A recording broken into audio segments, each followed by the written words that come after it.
committed the war crimes of the Culture Revolution, destroying the Confucian moral fabric of Chinese society. This is the regime that kidnapped the 6-year-old Dalai Lama in an effort to eliminate the Tibetan Buddhist tradition. This is the regime that murdered student activists in Hong Kong, set up concentration camps in Xinjiang, and facilitated genocide in Sudan.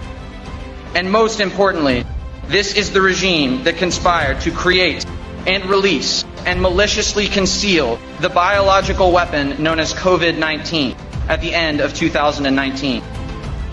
To give you an idea of how serious this attack has been, consider it relative to another historic attack on the American heartland. On December 7th, 1941, a surprise attack by the Japanese Air Force on the Pacific Fleet at Pearl Harbor killed 2,403 Americans. In response, Congress immediately issued a declaration of war against the formidable Japanese Empire. As of this moment, approximately 250,000 Americans have been killed, and countless more have been permanently maimed by the CCP virus. That is more than 100 times the amount of American dead at Pearl Harbor. More than 1/3 of small businesses have been permanently shuttered. Unemployment has skyrocketed, and the results of a U.S. presidential election have been fundamentally altered. This impacts our allies abroad significantly more. Ladies and gentlemen, this is, without a doubt, an act of war. Not just on the United States of America, but on the human race. The reasoning behind this most recent CCP atrocity is quite obvious. President Trump poses a grave threat to the Chinese Communist Party. He always had.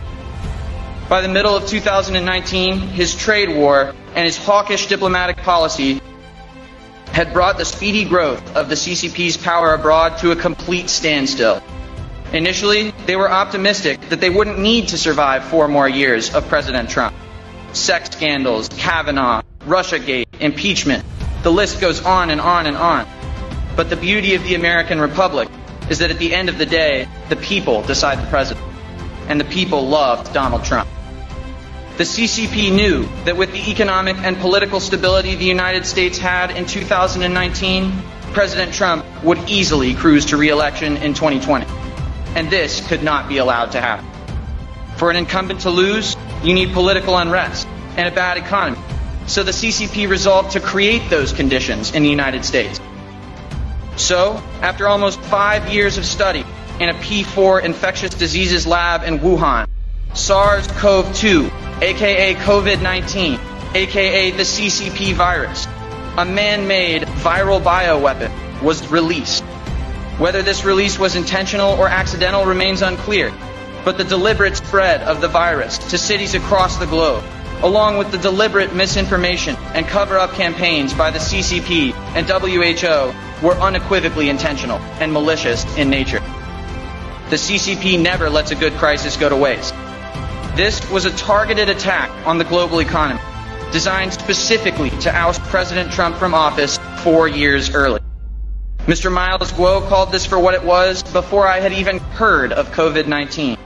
But it took the testimony of whistleblower virologist Dr. Li Minyan to get me to believe him. Dr. Yan, a successful coronavirus researcher from mainland China, said she was employed at a university in Hong Kong when she first became aware of what was described as a SARS-like disease spreading through central China. The more information Yan learned, the more she felt the scrutiny of the red bureaucratic machine, which seemed interested in keeping this information quiet. She was told not to ask questions of her colleagues or pursue research outside of that which she was assigned. COVID-19, at this point still a preventable humanitarian crisis, had been compartmentalized by the Chinese government. But as time went on, Dr. Yan realized that this SARS-like disease had the potential to tear across the globe, becoming a global pandemic. When Dr. Yan pointed out to higher-ups that human-to-human transmission was possible, they dismissed her. Shortly after, the World Health Organization, at the behest of the CCP, erroneously claimed that human-to-human transmission was not possible. The CCP refused to allow foreign experts to review their data, let alone come to Wuhan. The fix was in, and Dr. Yan felt it. It was at this point that she realized the malicious intentions of the CCP. With the help of some expatriate Chinese sympathizers, Mr. Guo included, she relocated here to the United States of America. She launched a massive media campaign, even appearing on Tucker Carlson Tonight, the most popular cable news program in human history, where she told viewers that this virus was man-made and spread intentionally. She has absolutely no reason to lie, zero reason to say any of these things apart from her moral conviction. And in fact, for her efforts, she has been rewarded with attempts on her life and the lives of her family members. The novel coronavirus, referred to formally as SARS-CoV-2, is a relative of the coronavirus that swept through China during the Bush and Obama administration, SARS-CoV-1. This older coronavirus, referred to colloquially as SARS, has a significantly higher mortality rate and raised alarm in the scientific community for its potential to become a pandemic. Then, as now, the CCP was less than forthcoming about the scale and nature of the local outbreaks that they were managing. This put Western leaders on the back foot, and our pandemic protocols were thoroughly evaluated. But because of the nature of this disease, it was easy to identify and address local outbreaks. SARS was quickly contained, and no significant outbreaks occurred in the Western Hemisphere. Crisis averted. SARS-CoV-1, as I mentioned earlier, has a very high mortality rate, 10% in China, and was not as infectious as its modern cousin. This made human-to-human transmission slow and outbreaks more noticeable. SARS-CoV-2, on the other hand, the CCP virus, has a very low mortality rate comparatively, under 1% in the United States of America, and it is extremely infectious. With a long incubation period and the potential for asymptomatic carriers, COVID-19 was able to spread like wildfire through the Chinese mainland and then to all corners of the world. The disease was virtually undetected until late December. By that time, it had already begun community spread in major cities like New York, New York, Los Angeles, California, Milan, Italy, Tokyo, Japan, and Seoul, South Korea. The only people with access to any information about the virus were PLA military virologists in Hong Kong and Wuhan, and top-level Chinese government officials. According to Dr. Yan, who is studying coronavirus infections at the P3 Infectious Diseases Lab in Hong Kong, subordinates in the Chinese scientific community were aware of this SARS-like disease spreading throughout central China, but were told to keep their questions and research to themselves. Between the time the world became aware of the pandemic and the beginning of the next year, top party and WHO officials orchestrated a deliberate misinformation campaign, underreporting case and death numbers in China, falsely claiming that human-to-human transmission was not possible, and creating a mysterious origin story for the virus. It came from a wet market in Wuhan, the wet market that just happens to be blocks away from the only P4 virology laboratory in mainland China. But what does all of this have to do with the state of our nation today? Well, now, here we are, month 11 of the global pandemic. Our economy has been effectively crippled.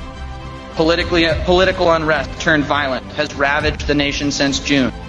Over the course of many spending bills, the federal government has spent trillions of dollars on economic recovery, and it doesn't appear to be working. Eviction and rent collection have stopped. Mortgage payments have stopped. My university, along with countless others in blue states, is closed. Police have stopped enforcing laws and started enforcing social distancing and mask-wearing guidelines. Everywhere I go, except right here, right now, I must wear a face cover. This feels distinctly un-American. What are the effects on our nation? Depression, substance abuse, suicide, and domestic abuse are all through the roof, and people are incorrectly directing blame at President Trump. It has nearly cost him the election. Now they've called the election for Vice President Biden. The CCP got what it wanted, and soon this will all be over, right? Forgive and forget? Let's come together as a nation, says the intolerant left? Wrong. The socialist left and the CCP have spent 4 years trying to undermine the results of 2016. And now, with the help of the CCP virus, they're in the process of stealing 2020. This is unrestricted warfare. America, enough is enough. We must hold the CCP accountable for their crimes against our nation and the human race. We must raise the corrupt administration of the CCP to the ground and ensure that not one single red flag rises from the ashes. This is not the fall of the Soviet Union. My fellow Americans, this is the death of Hitler. The American people are the judge and the jury, and President Donald J. Trump has been given a mandate by the people to carry out the sentence. I am confident that in 2021, it will be so. I will leave you all today with some wisdom from the Most High. Proverbs 11:21.